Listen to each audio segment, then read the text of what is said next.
Hello hello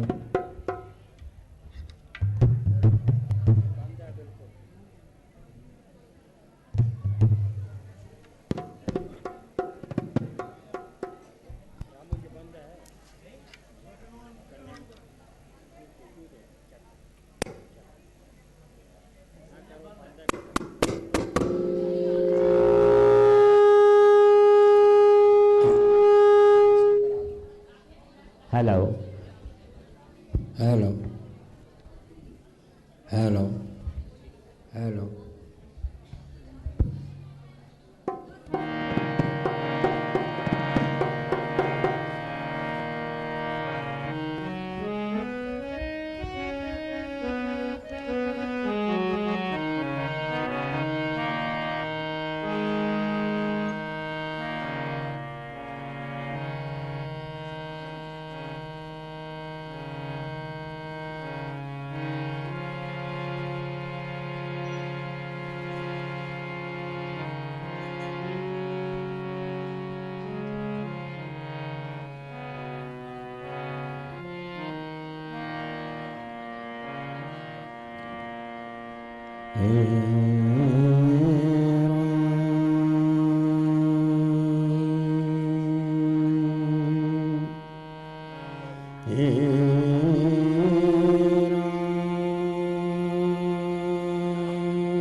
रसानाम छन्दसामपि मंगलानाम च करतरो वन्दे वाणी विनयको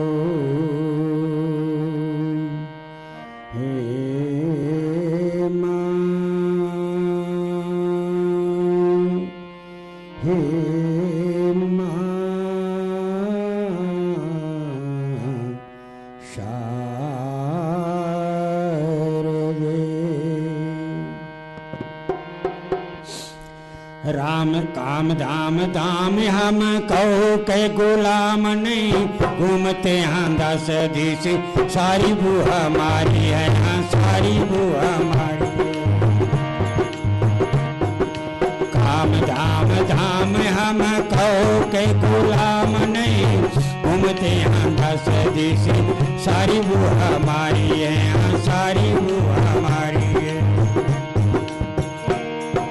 लेस न कलेश कभी सुखी है हमेश प्यारे देश व विदेश घूमे रखा धनुधारी है रखा धनुधारी है चाह चिंता चित्त की चटाक से जो चट गई राघव के ही हाथ डोरी मन की संभारी है मन की संभारी को करेंगे नाथ स्वामी रघुनाथ जप स्वामी हमारी जप जनक दुलारी है जनक दुलारी है व्यर्थ जैसी बात है तो कहाँ बात पहुँच जाए बात कुछ होती है जो मुंह पे ना आती है मुंह पे ना आती है नाथ बात होवे रघुनाथ के जो बात हित लोक पर लोक को भी वही बात भाती है वही बात भाती है काम धाम धाम हम कहो के गुलाम नहीं घूमते हैं 10 दिस सारी वो हमारी है सारी वो हमारी है व्यर्थ जैसी बात है जो कहाँ बात पहुँच जाए बात कुछ होती है जो मुंह पे ना आती है मुंह पे ना आती है बात होवे रघुनाथ के जो बात हित लोक पर लोक को भी वही बात भाती है, वही बात भाती है। काम धाम धाम हम खाओ के गुलाम नहीं, घूमते हैं 10 दिस सारी रूह हमारी है, सारी रूह हमारी है, सारी रूह हमारी है।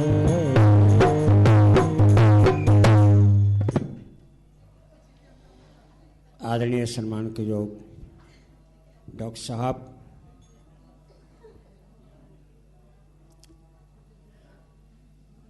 एक 1008 स्वामी सत्यानंद जी महाराज, मातृशक्ति मेरे माताओं, बहनों और भाइयों,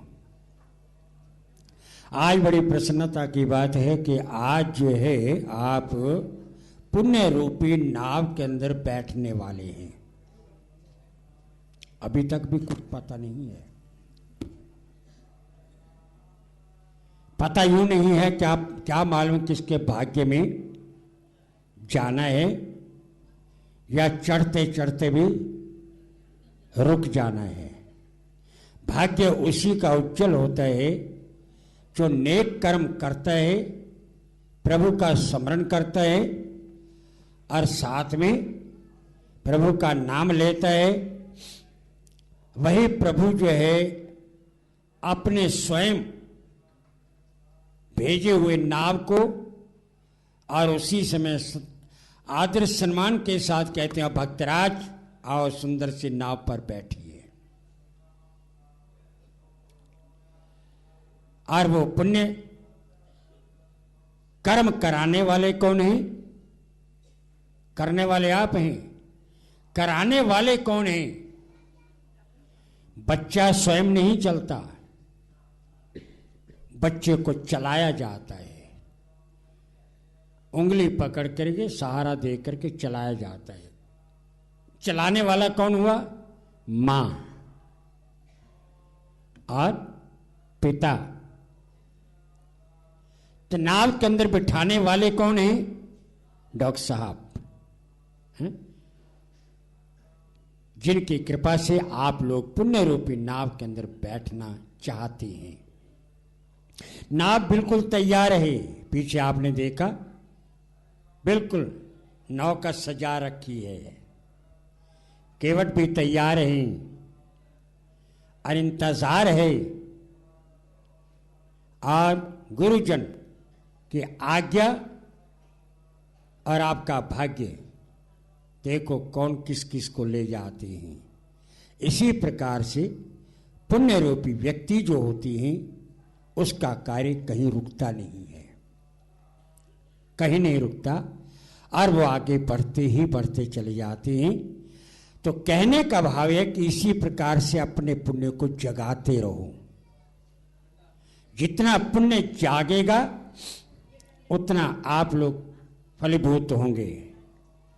तो आइए बड़े प्यार और श्रद्धा के साथ एक बार कह दीजिएगा। उसके पश्चात कार्तिक भगवान की कथा कहूंगा, क्योंकि समय थोड़ा है, शास्त्र की बातें बहुत है। स्वामी जी भी पधारने वाले हैं, तो आइए बड़े प्यार से कह दीजिएगा। श्री राम जय राम जय जय राम।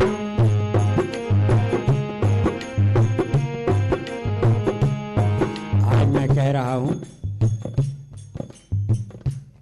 बाकी कितने दिन रह गए हैं प्रभु का नाम लेने में? कितने दिन रह गए? हाँ? अब आपकी इच्छा है, समय को देखिए। ये थोड़ा जो समय रह चुका है, क्यों ना कि इसी का लाभ उठा ले। बड़े प्यार से कह दिए, श्री राम जय जय राम।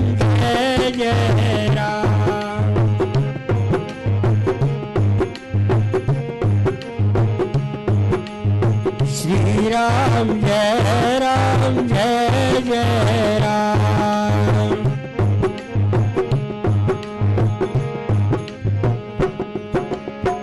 श्री राम जय जय राम। श्री राम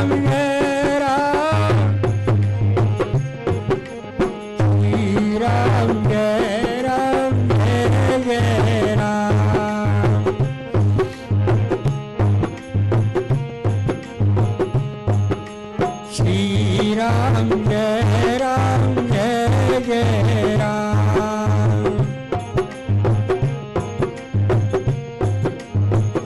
एक व्यक्ति ने दूसरे व्यक्ति अपने साथी को कहा कि भैया चलो आज गंगा स्नान के लिए जाते हैं। वो कहने लगा मेरे पास समय नहीं है, मैंने संसारिक कार्यों को, बहुत कार्यों को करना होता है। आप तो खाली हैं, आप तो जा सकते हैं। कहने लगे भैया इस संसार के कार्य चलते रहते हैं, आओ चले, थोड़ा समय निकालो, कोई बात नहीं। उसको बहुत मजबूर करने लगा, परंतु उसने कहा नहीं। फिर कहा, बाद में ये कहा अच्छा चलो तुम बार बार कह रहे हो, बार बार कह रहे हो, चलो मैं तुम्हारे साथ चल पड़ता हूं। यहां से चल पड़े, हरिद्वार पहुंच गए। हरिद्वार पहुंच गए, जिसने कहा था उसका मन तो मां गंगा के चरणों में लगा हुआ है और कहा है कि मां गंगा मैया आपने मुझे बुलाया, मैं आपके चरणों में आ रहा हूं। और दूसरे के मन के अंदर ये था कि पीछे मेरा क्या हो रहा है, व्यापार कैसे चल रहा है, मैंने अमुक व्यक्ति को मिलना था, वो रह गया। फोन निकाला, बात की, और जैसे बात की वही सज्जन कहने लगे भैया किससे बात कर रही हो, कहाँ पहुंचे हो तुम, जहां पहुंचे उसी का ध्यान करो। हाँ हाँ चल रहे हैं, पर वही बात जरूरी है। जैसे वहां से रवाना हुए, गंगा के किनारे पर पहुंचे, गंगा मां कहने लगी इसके अंदर भावना नहीं है, इसके अंदर श्रद्धा नहीं है। तो उसी समय मां गंगा ने उसके शरीर के अंदर ऐसी तपन पैदा कर दी, एकदम बुखार सा हो गया, इतना शरीर तपने लगा। हाय कि उसके दूसरे साथी ने देखा शरीर तप रहा है। कहने लगे भैया गंगा में स्नान कर लो, सब बुखार उतर जाएगा, गंगा में स्नान कर लो श्रद्धा के साथ। कहने लगे नहीं। कहने का भाव वो गंगा के किनारे पर तो पहुंच गया, परंतु स्नान नहीं कर सका। जैसे गया वैसे वापिस आया। और जो श्रद्धा के साथ गया था वो स्नान करके मां गंगा से क्षमा मांगते हुए बड़ी प्रसन्नता के साथ आए। तो ये भाग्य की बात होती है कि वहां भी जा करके यदि श्रद्धा के साथ जाते हैं, भावना के साथ जाते हैं, मां गंगा उसको दोनों हाथों से लेकर के अपने हाथों से स्नान करवाती है और शरीर पर पाप रूपी मिट्टी को हटाती है और सुंदर बना करके फिर वापस भेजती है, जाओ तुम संसार के कार्य करो। तो इसलिए जहां हम संसार का कार्य करते हैं वहां प्रभु का नाम लेना बहुत आवश्यक है। कह दीजिएगा श्री राम जय जय राम।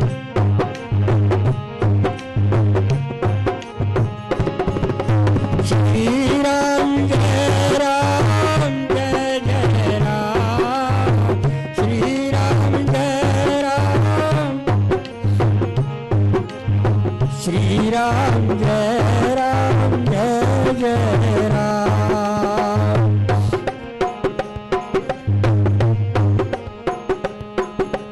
श्री राम जय जय राम।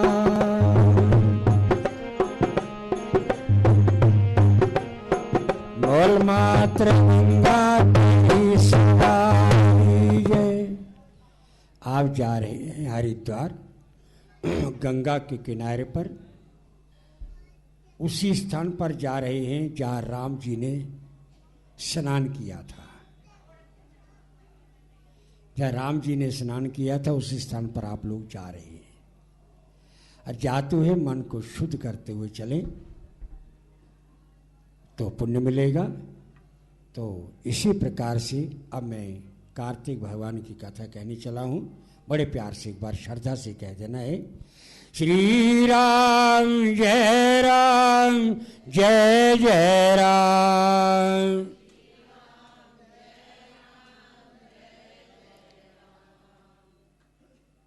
आप अपनी गिनती कर लीजिएगा कितने व्यक्ति बैठे हैं, माताएं बहनें और भाई, और मैं अकेला बैठा हूँ।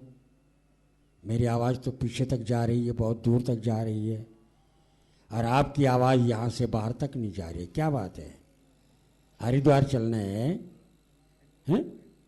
मन के अंदर प्रसन्नता उत्पन्न करें। श्री राम जय जय राम। सूजी कहते हैं कि ध्वजारोपण झंडी का लगाना सब पापों को हरने वाला व्रत कहने चले हैं। उसे बड़े ध्यान से सुनो। झंडी कौन लगा सकते हैं, ये ध्यान दीजिएगा। तो उसी समय सूत जी कहने लगे, ऐ ऋषियों, ध्वजारोपण ब्राह्मण क्षत्रिय वैश्य और सभी जो हैं भगवान का ध्यान करते हुए ध्वजारोपण करें। भगवान के मंदिर में ध्वजा लगाना मानो कि सारे पापों को दूर करना है, और ब्रह्मा आदि देवताओं से पूजनीय हो जाता है। गंगा जी का स्नान, तुलसी का पूजन, शंकर जी का पूजन, ये सब ध्वजारोपण के बराबर है। कितना आसान तरीका बताया।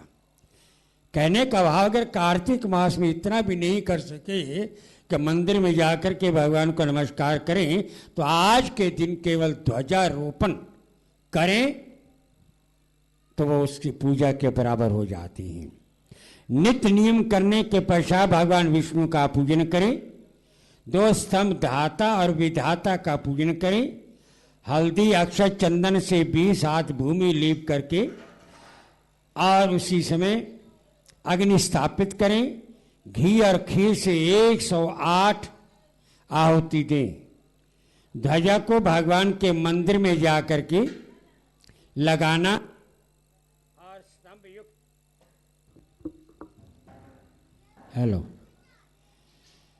ध्वजा भगवान विष्णु के मंदिर द्वार या शिखर पर सबसे ऊंचा जाकर के लगाएं।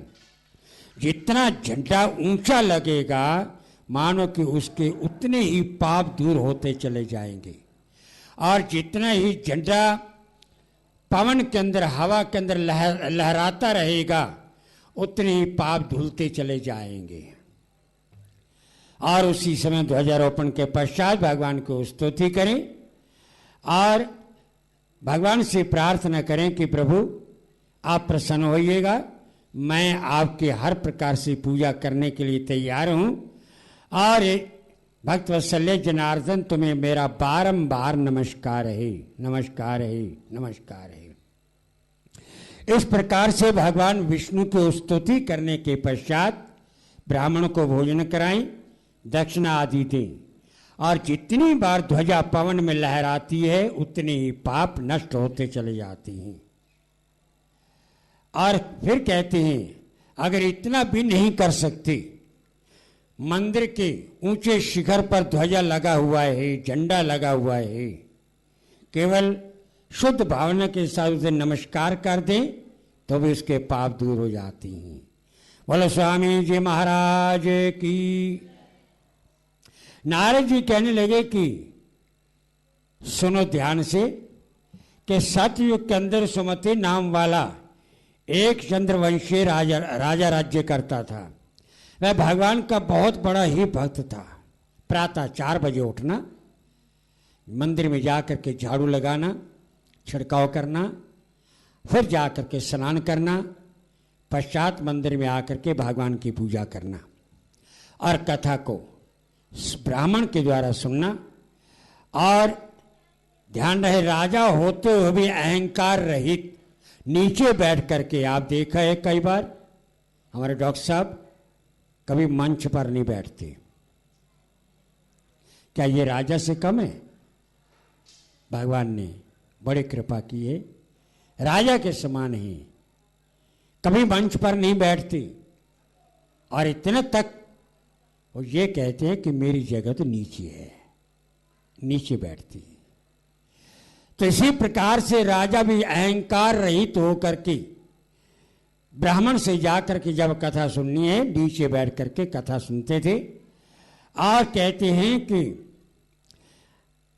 इस प्रकार से अहंकार रहित सत्यद्वीप का राजा था, और वह सत्यवती नाम की उसकी एक पतिव्रता रानी थी, स्त्री थी। दोनों ने ये अनेक तालाब, कुएं, बावले आदि बनवाए। सत्यवती नित्य ही भगवान के मंदिर में जाकर के भगवान के सामने नित्य किया करती थी, भजन किया करती थी। राजा भी कार्तिक शुक्ला द्वादशी को भगवान के मंदिर में जा करके ध्वजा, सबसे ऊपर ध्वजा लगाता था। तो एक समय राजा और रानी दोनों को देखने के लिए विभांडक ऋषि वहां पर आए, और देखकर हैरान कि इतना बड़ा राजा होता हुआ ध्वजारोपण के अंदर, प्रभु के कथा के अंदर, और वो भी नीचे बैठ करके कथा को सुनना, ऐसी रुचि है, ऐसा क्यों? तो मुनि का आगमन सुनकर के राजा व रानी ने उनका बड़ा आदर सत्कार किया। राजा रानी की ऐसी श्रद्धा और नम्रता को देख करके मुनि राजा से लगे पूछने के, राजन, भगवान को प्रसन्न करने के लिए और बहुत से नियम हैं, बहुत से तरीके हैं, परंतु ध्वजा का लहराना और नीचे बैठ करके कथा का सुनना, ये तुम्हारे मन के अंदर कैसे ये बात उत्पन्न हुई है, और ये मैं सुनना चाहता हूं। तो उसी समय राजा कहने लगे कि महाराज, ये बड़े आश्चर्य की बात है, जो कि मुझे पिछला जन्म भी याद है। उसे बड़े ध्यान से सुनिएगा। कहते हैं कि मैं पहले मालिनी नाम वाला, कुमार्गी, चुगली करने वाला, धर्म का द्वेषी, और देवता और ब्राह्मणों का द्रव्य हरण करने वाला, गौ ब्राह्मणों को मारने वाला, नाश करने वाला, और मांस मदिरा पीने वाला, लंपट, चोर, शूद्र था। सदा मदिरा पान पी करके वैश्या के कोठी पर जाया करता था। हमारे ऐसे कर्म देख करके हमारे भाई बंधुओं ने घर से बाहर निकाल दिया। जैसे मुझे शहर निकाला मिला, जंगल में चला गया, भूख सताना शुरू किया। मैं जानवरों को मार मार के, पक्षियों को मार करके खाया करता था। और इसी प्रकार से घूमते घूमते क्या हुआ कि मैं पश्चात विंध्याचल पर्वत के रहने वाले कोकली नाम की निखाद की कन्या, जिसने अपने पति को मार करके वो भी घूम रही थी, और व्याकुल होकर के तुरंत हमारा उसका आमना सामना हुआ। उसने मुझे देखा, मैंने उसको देखा, और मैंने पूछा, देवी तुम यहां पर कैसे घूम रही हो, कारण क्या है? मैंने सब बताया कि मैं अपने पति को मार करके ही, जैसे उसको मारा, और मुझे ये दोष लगा कि मैं यहां पर पिशाचिनी के रूप के अंदर घूम रही हूं, आप बताइएगा। तो उसी समय वो भी कहने लगे कि मेरे को कर्म होने के कारण भाई बंधु ने मुझे घर से बाहर निकाल दिया है, इस जंगल में घूम रहा हूं। तो दोनों ने कहा कि हम एक ही मानव की कैटेगरी की हैं, चलो हम यहां रह जाते हैं। दोनों वहां पर रहने लगे। तो एक समय संयोगवश जिस दिन कार्तिक शुक्ला द्वादशी का दिन था, तो कहते कि हमने एक पुराने कपड़े को बांध करके उसकी झंडी बनाई, और दोनों ही खूब मदिरा पी करके व्याकुल होकर के घूमने लगे और नाचने लगे। सारी रात नशे में नाचते रहे। नाचने के कारण प्रातः काल हुआ, हम दोनों की मृत्यु हो गई। यम के दूत आए, हम दोनों को पकड़ करके ले गए। जैसे यमराज के पास पहुंचे, यमराज ने चित्रगुप्त को आज्ञा दी, इसका भाई खाता खोला जाए, कर्मों के प्रति बताया जाए। तो चित्रगुप्त ने कहा कि महाराज ये बहुत पापी है, पापी नहीं बल्कि महापापी है। और सभी बात बताने के पश्चात आज्ञा देने लगे कि इसको नरक में भेजा जाए। और तुरंत चित्रगुप्त कहने लगे महाराज इसका थोड़ा सा पुण्य कर्म है। क्या बताओ? ये दोनों मंदिर में बैठे हुए थे और नशे में आकर के इन दोनों ने पुराने कपड़े की झंडी बनाई और कार्तिक द्वादशी के दिन जो था मंदिर के चारों तरफ घूमने का प्रयत्न किया, घूमते रहे और उसके पश्चात इनकी मृत्यु हो गई। इतना सुनते ही यमराज कहने लगे अरे तू तो ऐसे पुण्य व्यक्ति को यहां पर क्यों लाए हो? भले इन्होंने अनजान से कैसे भी है पुण्य कर्म तो किया है ना, द्वादशी के दिन झंडारोपण किया, झाड़ू लगाई, ये तो विष्णु धाम जाने के योग्य हैं। ऐसे व्यक्ति यहां पर मत लाया करो। और इसी प्रकार से उनको कहा कि आप स्वर्ग में जाने के योग्य हो। फिर भी उन्होंने कहा कि कार्तिक शुक्ल द्वादशी को भगवान के मंदिर में झाड़ू दिए और दीपक जलाया है और नृत्य किया है, चाहे अनजाने में क्यों नहीं किया, फिर भी आपने ये कार्य शुभ कार्य किया है। इसी कारण से अब तुम्हारे पाप नष्ट हो गए हैं और तुम भगवान विष्णु के धाम जाने के योग्य हो। राजा ने कहा कि इतना कह करके भगवान के दूत हम दोनों को विमान पर बिठा करके, सुंदर से विमान पर बिठा करके सीधे वैकुंठ धाम के अंदर ले गए। और वहां भगवान विष्णु ने देखा, मुस्कुराते हुए कहने लगे आओ भक्तराज, भले तुमने अनजाने में किया, पुण्य कर्म तो किया है ना, भले एक बार किया है, किया तो है ना, इसी कारण से अब तुम यहां पर रहने के योग्य हो। और उसके पश्चात वहां पर रहने लगे। तो जैसे ही समय व्यतीत हुआ, इंद्र लोक में रहे, उसके बाद मृत्यु लोक के अंदर श्रेष्ठ कुल में आकर के राजा के रूप में जन्म लिया। कोकली नाम की निखात की कन्या वह मेरी रानी बनी है।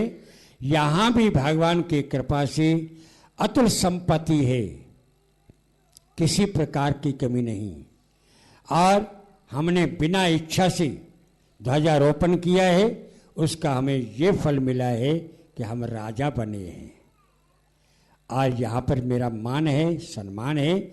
इसी प्रकार से ध्वजारोपण जो भी व्यक्ति करता है इस संसार में सुखी होता है और उस संसार के अंदर भी सुखी होता है। जितनी बार ये ध्वजा लहराता है और उतने ही बार उसके सारे किए हुए पाप नष्ट होते चले जाते हैं। उनका ये सब कथा सुन करके विभांडक ऋषि तपोवन के अंदर चले गए।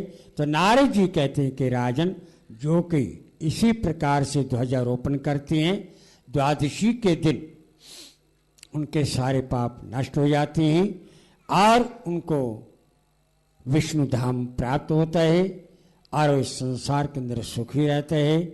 और उनके पूर्वज भी वैकुंठ धाम के अंदर आते हैं। तो ऋषियों, जैसा ही ब्रह्मा जी ने नारद जी को बताया था वो मैंने तुम लोगों को बताया है। और तुम क्या सुनना चाहती हो? तो कहने लगे प्रभु आपने बड़ी कृपा की है ध्वजारोपण के प्रति, तो जी चाहता है कि हम भी जा करके ध्वजारोपण करें। तो आप लोगों ने भी बड़ी श्रद्धा के साथ ऊपर शिखर पर, क्योंकि ये भी एक मंदिर है, पुण्य स्थान है, गंगा बह रही है, बल्कि त्रिवेणी बह रही है और आप लोग स्नान भी कर रहे हैं गंगा में, त्रिवेणी में और बड़े मंदिर में। सबसे ऊपर यहाँ ध्वजारोपण होगा। तो आप सभी जो है नीचे खड़े होकर के ध्वजा के दर्शन करने हैं और बारंबार नमस्कार करना है। नमस्कार करते समय यही कहना है कि प्रभु हमारे किए हुए पापों को दूर करते चले जाओ, हमारे पाप किए हुए पापों को धो देना। इसी प्रकार से ये प्रार्थना आप लोगों ने करनी है। तो आइए बड़े प्यार और श्रद्धा के साथ हमारे स्वामी जी महाराज आपके सामने बैठे हैं, उनसे प्रार्थना करूंगा, अपने मुखारविंद द्वारा जो है अमृत वर्षा करेंगे और उसके पश्चात ध्वजारोपण होगा। बड़े प्यार से कह दीजिएगा, श्री राम जय जय राम।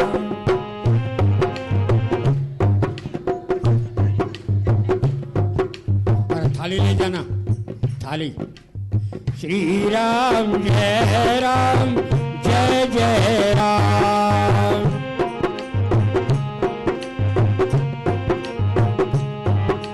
श्री राम जय जय राम। बोल विष्णु भगवान की, बोल कार्तिक भगवान की, बोल पुरुषोत्तम भगवान के, बोल मातृ गंगा तेरी सदाई। ना धीरे धीरे बोलो, नहीं जोर से मत बोलना, धीरे धीरे बोलना है। बोल मातृ गंगा तेरी सदाई, फिर धीरे बोलो। बोल मातृ गंगा तेरी सदाई जय। मैं स्वामी जी के चरणों में प्रार्थना कि आप मुखारविंद द्वारा जो है वह अमृत वर्षा करेंगे। स्वामी जी महाराज।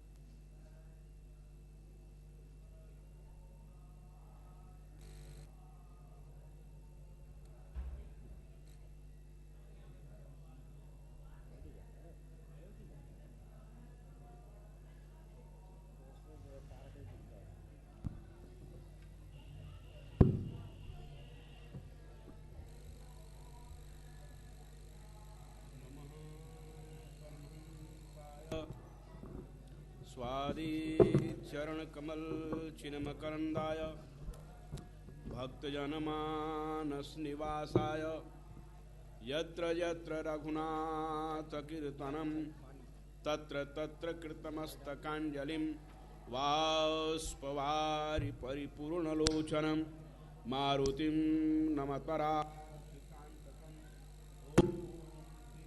पते नमः।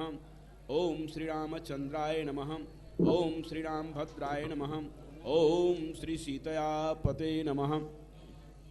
आपदामपहरतारं दातारं सर्वसंपदां लोकाभिरामं श्रीरामं भूयो भूयो नमाम्यहम्। कूदनाहं चाहते हैं प्रभु चरित सिंधु अपार में, कर पार बेड़ा सारदे बन के तरणि मझधार में। श्री गुरु चरण सरोज रजा निज मन मुकुर सुधार, बरणौ रघुबर बिमल जस जोदायक फल चार।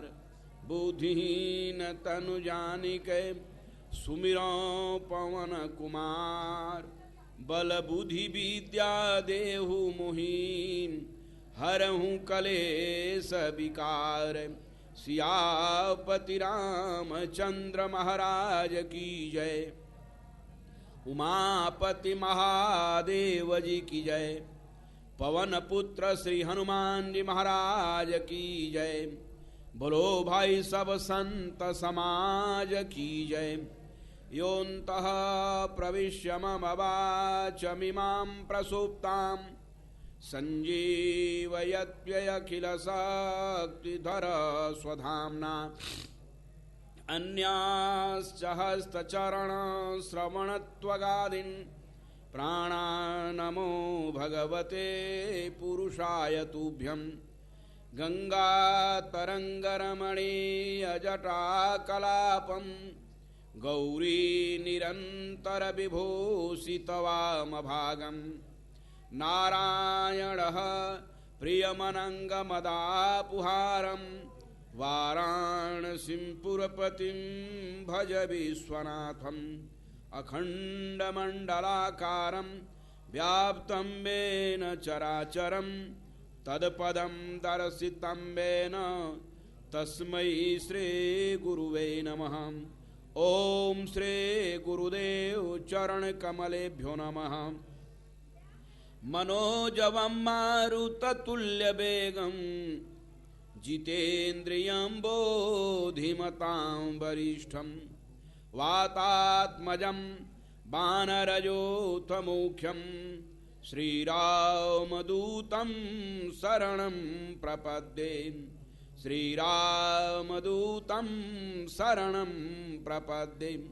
कर्पूरगौरं करुणावतारं संसारसारं भुजगेन्द्रहारं सदा वसन्तं हृदयारविन्दे भवं भवानी सहितं नमामि।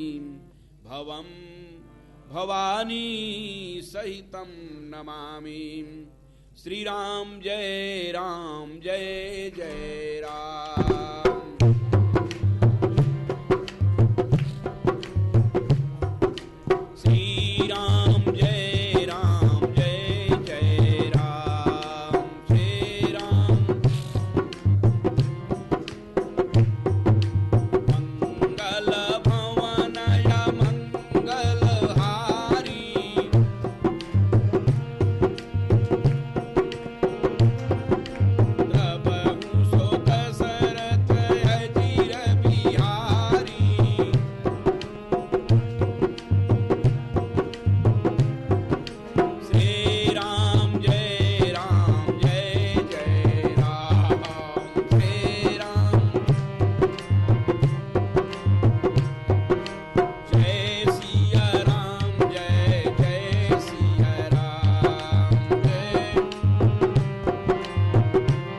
परम श्रद्धेय उपस्थित मूर्धन्य महानुभाव, विशिष्ट श्रोता मंडल, वंदनीय पूजनीय माताओं तथा देवियों, उत्तम औषधालय के प्रांगण में विराजमान होकर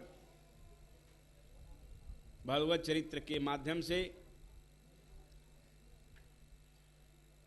हम लोग कार्तिक मास की कथा श्रवण कर रहे हैं। भगवान के पावन पवित्र चरणों में विराजमान होकर प्रभु के पावन चरणों का स्मरण करते हुए अपने जीवन को हम लोग धन्यवाद कर रहे हैं। आज झंडा उत्सव है, झंडा चढ़ाया जाएगा। झंडा चढ़ाने का मतलब आपको पंडित जी समझाई दिए हैं, ज़्यादा आपको बताना नहीं है, क्योंकि हमारे बताने में बहुत काफ़ी विस्तार हो जाता है। हाँ, क्योंकि सीमित हम लोग अपने को थोड़ा बांधने में गड़बड़ा जाते हैं, विस्तार पूर्वक कार्यक्रम चलता है। लेकिन बड़ी सुंदर बात है, ये झंडा जो हम चढ़ाते हैं भगवान को, ये क्या चीज है? ये भगवान का ऐश्वर्य है, भगवान का चरित्र है, भगवान का आदर्श है और भगवान की कृपा है। इसको हम लोगों ने हाथ में लेकर भगवान के चरित्र को फहराते रहते हैं। रामचरितमानस में आए कि रघुपति कीरति विमल पताका और दंड समान भय जस जाका। खुद दो बढ़िया सुंदर झंडा हो, 1 लाख रुपया का झंडा हो, लेकिन 2 रुपये का अगर उसमें डंडा नहीं रहेगा तो झंडा का कोई महत्व है? झंडा पता नहीं कहां चला जाएगा। बोलो सच्चिदानंद भगवान की। इसलिए उस झंडे को ठहरने के लिए, झंडे को रखने के लिए, झंडे को फहराने के लिए 2 रुपये की डंडा की आवश्यकता होती है। और जब तक डंडा नहीं रहेगा तब तक झंडा कभी नहीं फहरा सकता है। इसलिए भगवान के नाम का झंडा फहराने के लिए हमारे डॉक्टर देवेंद्र कुमार बत्रा जी डंडा का काम करते हैं। बोलो सच्चिदानंद भगवान की।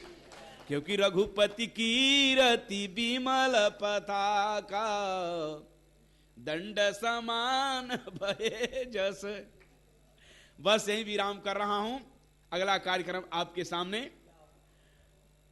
झंडा का कार्यक्रम होगा। फिर हम तो आपके घर के हैं, कभी भी किसी रूप में हमारा प्रयोग कर सकते हैं। बोलो सच्चिदानंद भगवान की, सनातन धर्म की, श्रोता समाज की, गंगा माता की, गीता माता की। अरे बोलो ना, हाँ जोर से बोल। व्रत हमारा भी तो व्रत है। हाँ, ये तो दिन भर खूब कुछ खाई है सब, हम तो हर हरे महादेव बम बम। बोलो गंगा माता की, गीता माता की, गायत्री माता की, गौ माता की, पृथ्वी माता की, लक्ष्मी माता की, श्री विष्णु भगवान की, लक्ष्मी नारायण भगवान की, उत्तम औषधालय की, महर्षि व्यास जी महाराज की, व्यास गद्दी की, सनातन धर्म की, सरस्वती माता की, डॉक्टर देवेंद्र कुमार बत्रा की। हरा हर महादेव।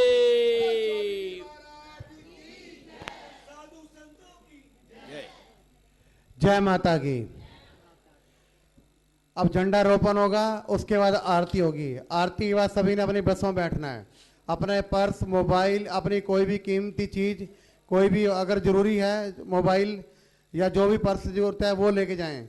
अगर कोई भी ऐसी चीज है तो उसको कृपया यहीं पर और घर पर रख के जाएं। और सभी भाई बहनों से प्रार्थना, आरती के बाद ये जगह सारी खाली हो जाएगी। जिनकी मोटरसाइकिल, एक्टिवा बाहर सड़क पे खड़ी हैं, उनसे प्रार्थना की यहाँ पर खड़ी करके जाएंगे। सारा दिन कोई ट्रैक्टर या कोई भी चीज है, किसी को प्रॉब्लम ना हो। सभी भाई बहनों से प्रार्थना, अपनी एक्टिवा, मोटरसाइकिल, कोई भी स्कूटर हो तो यहाँ पे प्रांगण में खड़ा करके जाएंगे। जय माता की। खास तौर पे ध्यान दें। जय माता की। वीनू जी, बीनू जी कहाँ पर हो? आइए आप। हेलो।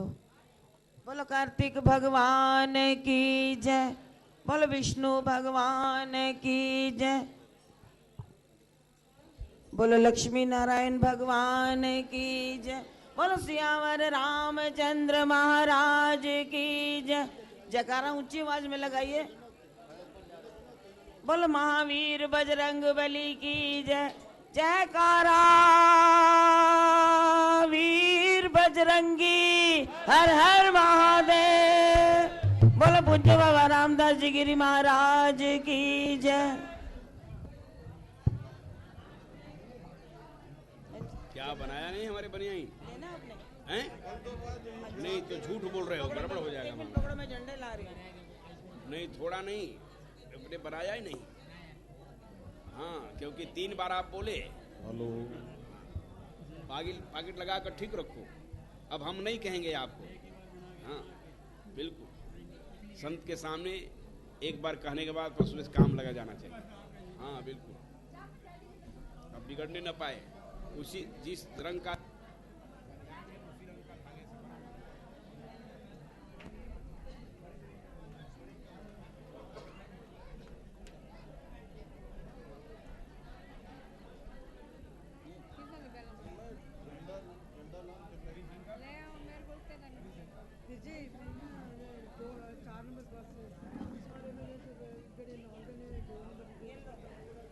काकू कर सकता है साढ़े पास काकू नाल घर कर लो, कर देगा लो।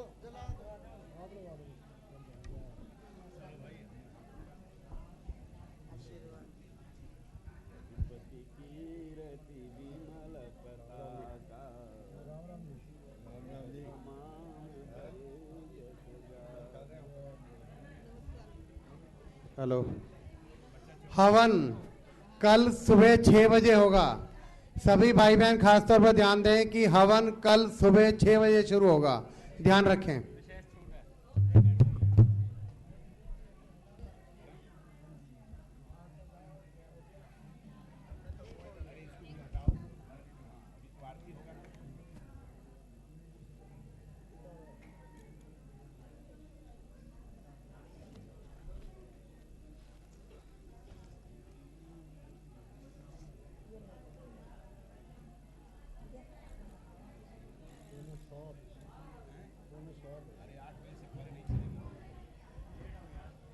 सभी बोलेंगे ताली बजाते हुए जब झंडा 2000 होगा, सभी ने बोलना है।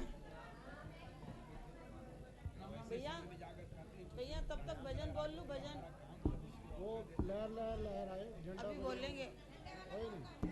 अभी तो ऊपर चढ़ेंगे। नहीं चढ़ाएंगे थोड़ी। अंकल चले गए, डॉक्टर साहब चले गए। देखने ऊपर जाके चढ़ गया ऊपर, चढ़ गए। देखो ना उधर बाहर निकल गए। जाओ जी, ये ले लो माइक और खड़े होकर बोलो। उधर से देखना जरा। हेलो, जय माता दी। भैया चले गए अंकल जी ऊपर। बोलो सियावर रामचंद्र महाराज की जय। बोलो पवन पुत्र हनुमान जी की जय। बोलो पूज्य बाबा रामदास जी गिरी महाराज की जय।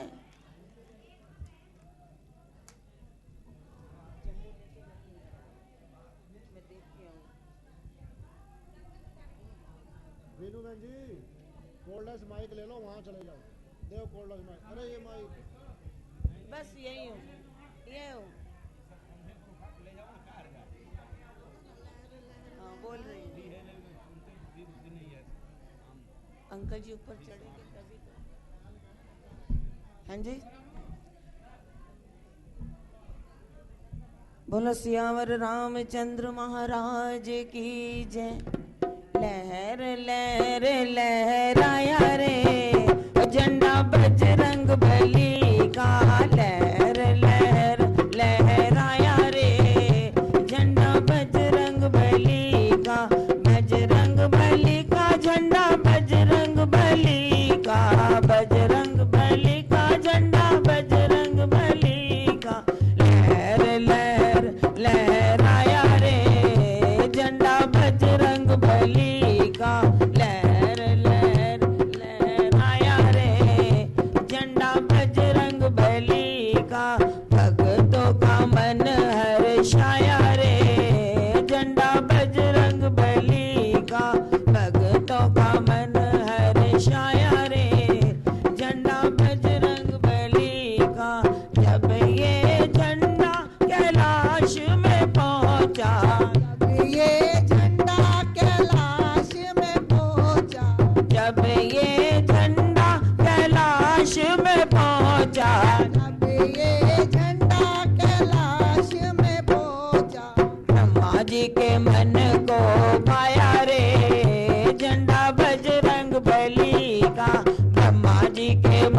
को पाया रे, झंडा बजरंग बली का। लहर लहर लहराया रे, झंडा बजरंग बली का। लहर लहर लहराया रे, झंडा बजरंग बली का। जब ये झंडा बैकुंठ में पहुंचा, ये झंडा बैकुंठ में पहुंचा। जब ये झंडा बैकुंठ में पहुंचा, जब ये झंडा बैकुंठ में पहुंचा। विष्णु जी के मन को पाया रे, वो झंडा बजरंग बली का। विष्णु जी के मन को पाया रे, झंडा बजरंग बली का।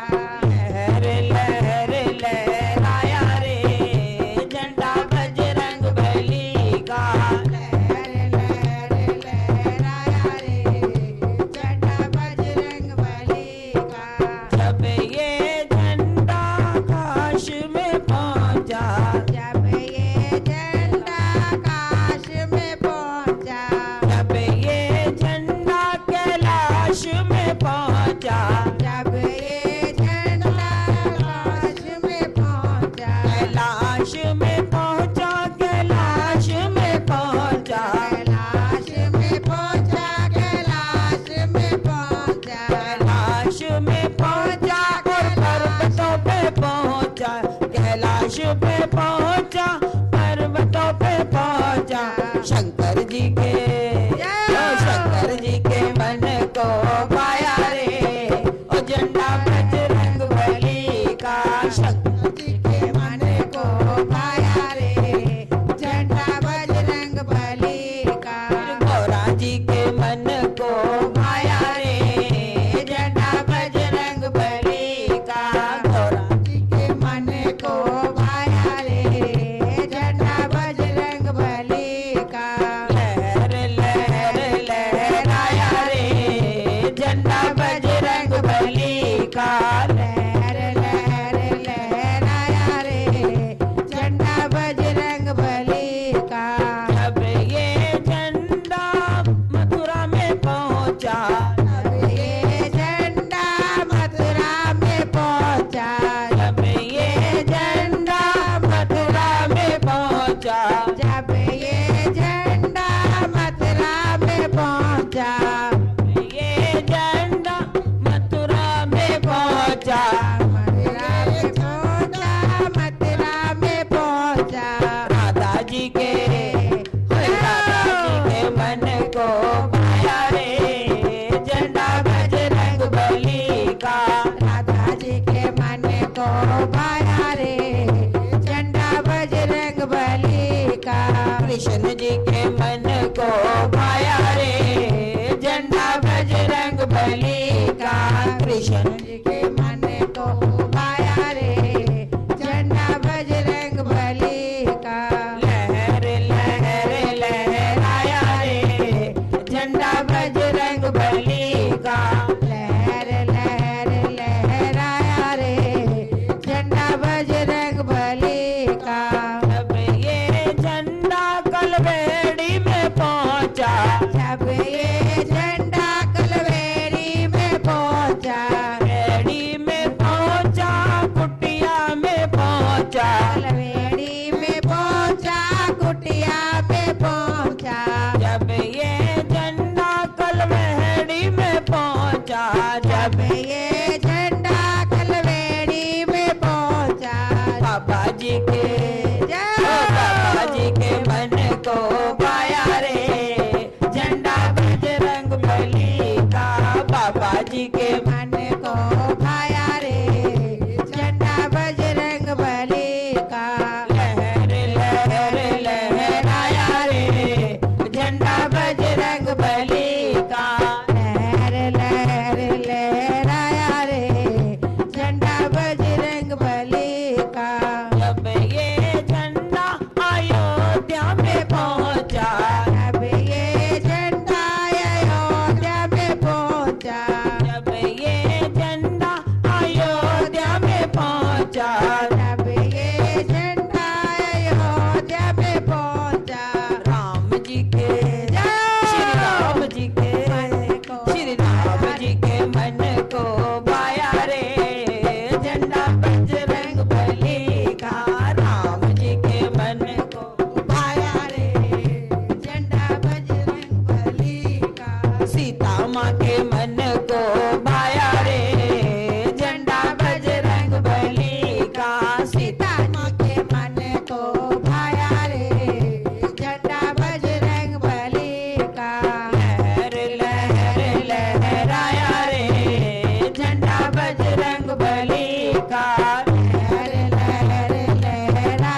मन को भाया रे झंडा बजरंग बली का लहर लहर लहराया रे झंडा बजरंग बली का लहर लहर लहराया रे झंडा बजरंग बली का जब ये झंडा संगतों के बीच पहुंचा जब ये झंडा संतों के बीच पहुंचा जब ये झंडा संगतों के बीच पहुंचा जब ये झंडा संतों के बीच पहुंचा भगतों के मेरे भगतों के हो भगतों के मन को भाया रे ओ झंडा बजरंग बली का भगतों के मन को भाया रे झंडा बजरंग बली का लहर लहर लहराया रे झंडा बजरंग बली का लहर लहर लहराया रे झंडा बजरंग बली का जब ये झंडा शिरडी धाम में पहुंचा जब ये झंडा शिरडी धाम में पहुंचा साईं जी को मेरे बाबा जी को मेरे साईं जी के मन को भाया रे वो झंडा बजरंग बली का साईं जी के मन को भाया रे झंडा बजरंग बली का लहर लहर लहराया रे झंडा बजरंग बली का लहर लहर लहराया रे झंडा बजरंग बली का बजरंग बली का झंडा महाबली का बजरंग बली का झंडा महाबली का भक्तों का ओ भक्तों का मेरे गुरु जी का मेरे गुरु जी का मन हर्षाया रे ओ झंडा बजरंग बली का गुरु जी का मन हर्षाया रे झंडा बजरंग बली का लहर लहर लहराया रे झंडा बजरंग बली का लहर लहर लहराया रे झंडा बजरंग बली का लहर लहर लहराया रे झंडा बजरंग बली का ओम नमो भगवते वासुदेवाय ओम नमो भगवते वासुदेवाय ओम नमो बोला करो वासुदेवाय ओम नमो भगवते वासुदेवाय बोलो भगवते वासुदेवाय ओम नमो भगवते वासुदेवाय वासुदेवाय वासुदेवाय वासुदेवाय वासुदेवाय वासुदेवाय कृष्ण देवाय वासुदेवाय कृष्ण देवाय सतगुरु देवाय कृष्ण देवाय ओम नमो भगवते वासुदेवाय ओम नमो भगवते वासुदेवाय ओम नमो भगवते वासुदेवाय ओम नमो भगवते वासुदेवाय कृष्ण देवाय वासुदेवाय कृष्ण देवाय वासुदेवाय बोलो कार्तिक भगवान की जय बोल पवन पुत्र हनुमान जी महाराज की जय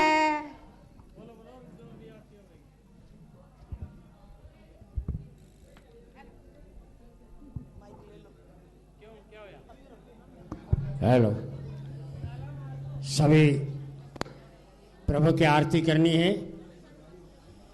उसके पश्चात जो अपने अपने बैग लाए हैं बैग संभाल करके अपने अपने ही बस नंबर में बैठने का कष्ट करना है। कोई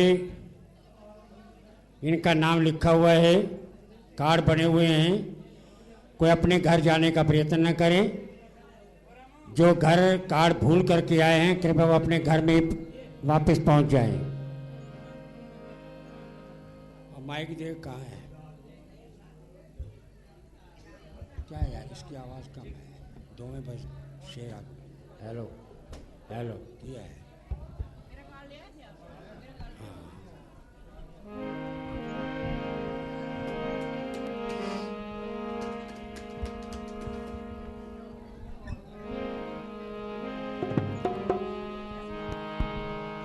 थाली कहाँ है सना बहन जी?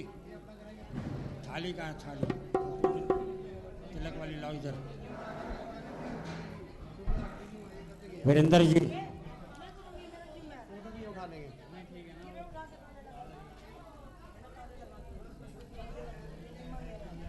हेलो।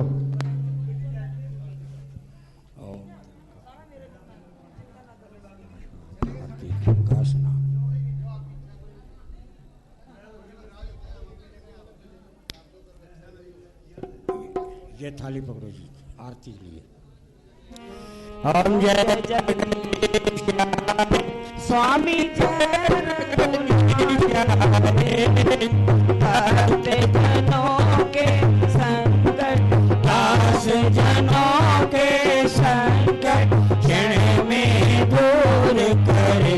ओम जय जगदीश हरे जो जावे फल पावे दुख विन से मन का स्वामी दुख विन से मन का सुख संपत्ति घर आवे सुख संपत्ति घर आवे।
सहित गावे कहत शिवानंद स्वामी कहत हरिहर स्वामी मन वांछित फल पावे।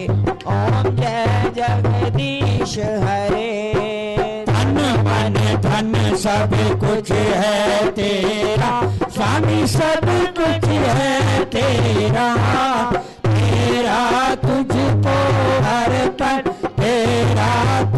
को समर्पण प्याला दे मेरा। ओम जय जगदीश हरे, जय जगदीश हरे, स्वामी जय रघुनाथ हरे, स्वामी जय रघुनाथ हरे। भक्त जनों के संकट, दास जनों के अवगुण, पंथरी वाला दूर करे। ओम जय जगदीश हरे।